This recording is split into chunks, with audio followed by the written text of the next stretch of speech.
Hi, everyone. I'm Anita Huberman. I'm Executive Director of BC Common Ground Alliance, and I'm here today on behalf of Icons Media and Magazine Group, where we're focused on wealth creation through real estate. We're interviewing different leaders from British Columbia and really providing that advice that people need in this very uncertain economic environment. I'm so pleased to have here with me Mr. Raj Sidhu from Colliers International. Thank you so much for being here with us. Thanks, Anita. Thanks for having me here today, too. My name is Raj Sidhu. I'm a vice president with Colliers, focused on investment sales and leasing. I've been in the business almost about 25 years. Previous to Colliers, I was a commercial banker for about 20 years. So lots of commercial experience in the background, working with many clients. Excellent. Well, Raj, of course, I've known you for many years, and thank you so much for being here with us. You're live here in British Columbia, and we want to know from you. I've had amazing experience with Colliers International on a variety of measures in both my professional and personal experience. What do you think is the especially today and over the next 5 years, the biggest opportunity around commercial real estate and wealth creation through that measure? So, we're going through a little bit of a transition time right now. There's a little bit of correction in pricing, but 5 years, looking forward, we got a good outlook. So in the 5 to 10 years, a lot of the like the pension companies, a lot of family offices, they're looking for long-term, stable cash flow type of assets.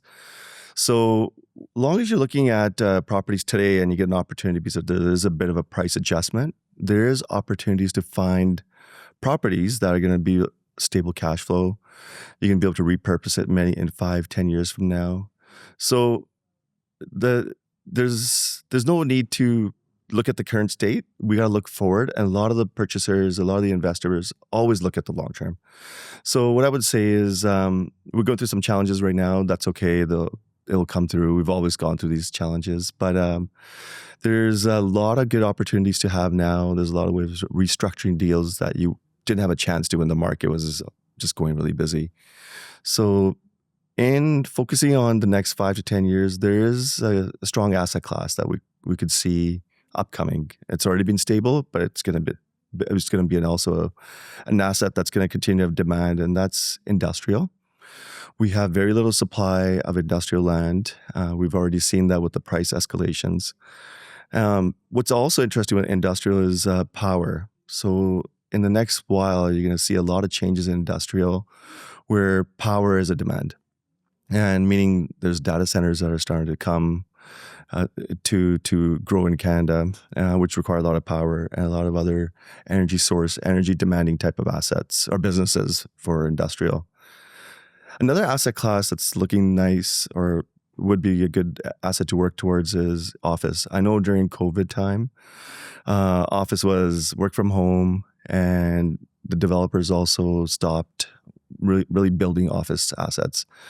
But looking forward, Colliers, we're also projecting around 2029, we should actually see pre-COVID vacancies again. So a vacancy dropping down.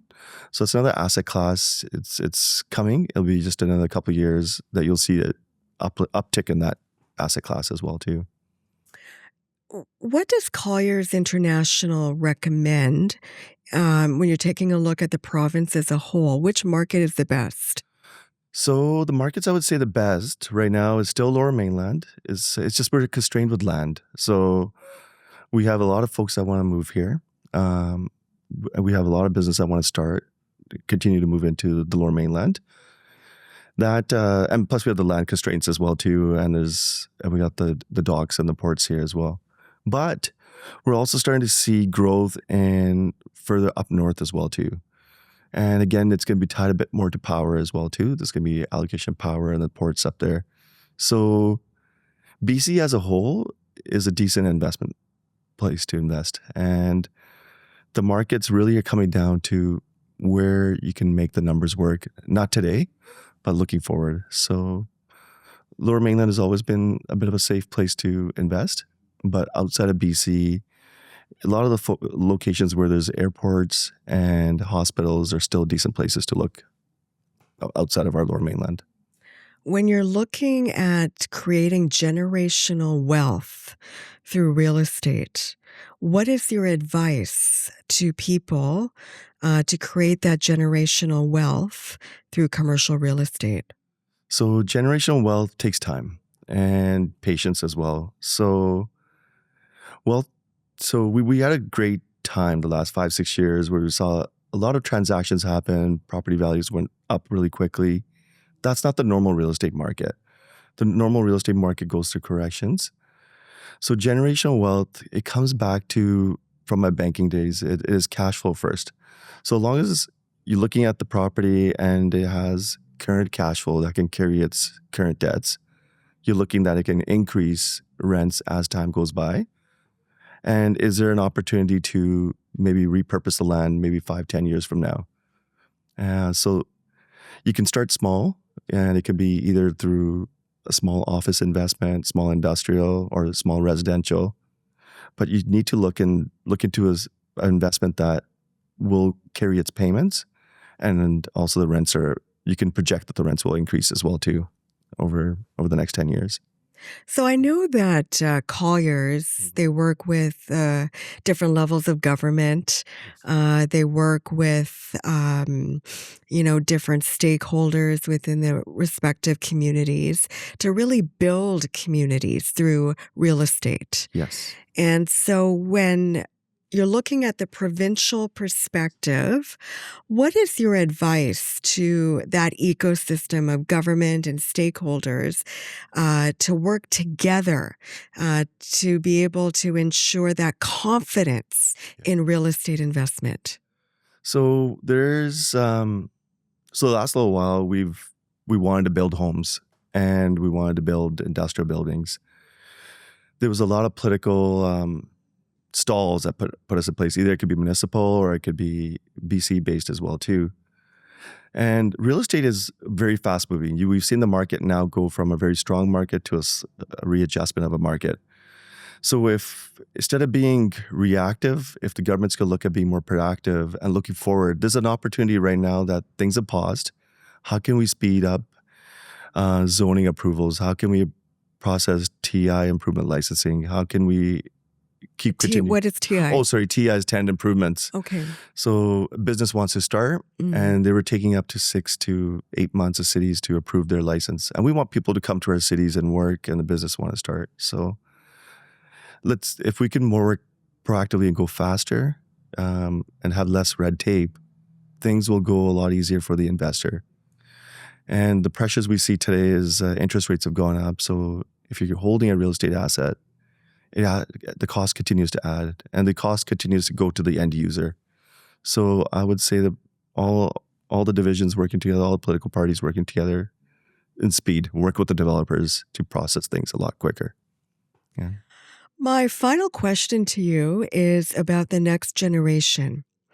And a third of Surrey's population, as an example, is under the age of 19. And so when you're looking at commercial real estate from a Colliers perspective, how do you advise a young person to get into that market? So it's a great time. So you're 19 years old right now and you're learning the real estate market. There's a few things that make real estate successful and helps you as well. One is looking to see how much capital you have. Where can the rest of the capital come from? When you're young, one of the spots I would recommend is building good partners, somebody that you can trust. So commercial real estate, you'll see a lot of transactions or typically many shareholders involved. At a young stage, you can look and analyze the real estate asset, look and see who can be your trusted partners now and the future. It takes a while to understand which partnerships work. So capital is a very important part, and looking at starting small with a small asset and then growing into different assets. You learn a lot. You can buy a 400 square feet office unit and learning how leasing works and learning how to raise rents. It's okay to make a smaller mistake than jumping into something large sometimes. And so continue to work on learning the real estate markets. Don't rush. The one thing I always tell my clients is there's always another deal. You don't have to work about this deal. There's always another one. There's another deal across Canada. So see what you're comfortable with. See, the long as the numbers work, then continue to dig deeper on that. And a slowdown market like this is a great opportunity to structure deals. So there's one side that's challenged right now if you had a lot of leverage, but one side you have young folks coming and looking at these new deal structures. So folks that are in situations where they have to dispose of this asset, young folks can look at creating new deal structures. So it's a good time right now. It's a good time to look at real estate. It's a good time to hold it long term as well too. So. Well, I really wish Colliers can teach a course in our K-12 education system and teach our young people these very basic but important life principles. And maybe Colliers should, look into that. So no, we should. Well, we're starting with this podcast. Yes, So yes. having fun with this. Yes, absolutely. There's lots of learnings. It takes time. Yeah, but also for the mature investor that Colliers engages with, I think there's also many opportunities in a very uncertain economic environment. What's your final advice related to that? So I would say this is a great time. If you have capital sitting on the sides, now is a great time to restructure deals. You can make deals work. Both parties are now, buyers and sellers, are willing to create structures, which is a major part of commercial real estate, is a deal structure. So it might not be the price, it's mostly the structure. So this is a great opportunity to continue to kick tires or look at opportunities, try to find the deal that's going to make sense for you. But don't look at it raising in values in the next 2-3 years. Look at it as a 5 to 10 year investment. Excellent. And you will come out very strong at the long term. Very good. Well, everyone, this is Raj Sidhu of Colliers International, and we are here with Icons Media and Magazine Group. Thank you so much for being here with us, Raj. Thank you, Anita. Thanks for having me, and I'll see you soon. Yes, see you soon. Thank you.